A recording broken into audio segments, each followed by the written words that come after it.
સમાચારોની શરૂઆત કરીએ। મહત્વપૂર્ણ સમાચાર આવી રહ્યા છે। બોર્ડની પરીક્ષા ચાલી રહી છે અને બોર્ડની પરીક્ષામાં હિજાબ પહેરવાને લઈને વિવાદ સર્જાયો છે। અંકલેશ્વરની લાયન્સ સ્કૂલની પરીક્ષામાં વિવાદ સર્જાયો। વિદ્યાર્થીનીઓને સ્કાર્ફ ઉતારવાનું કહેવામાં આવ્યું, જેને લઈને વિવાદ થયો।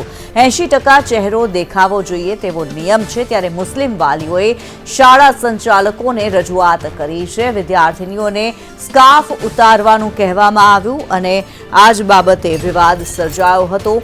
વાલીઓએ ડીઓને મળીને રજૂઆત કરશે। અંકલેશ્વરમાં બોર્ડની પરીક્ષામાં હિજાબને લઈને મુસ્લિમ વાલીઓ દ્વારા વિરોધ કરવામાં આવ્યો છે। હિજાબ અથવા તો માથા મોઢા ઢાંકીને પરીક્ષા ન આપવા માટે શિક્ષણ બોર્ડે આદેશ કર્યો છે। 80% ચહેરો સીસીટીવીમાં દેખાવો જોઈએ, શિક્ષણ વિભાગ દ્વારા કહેવામાં આવ્યું છે।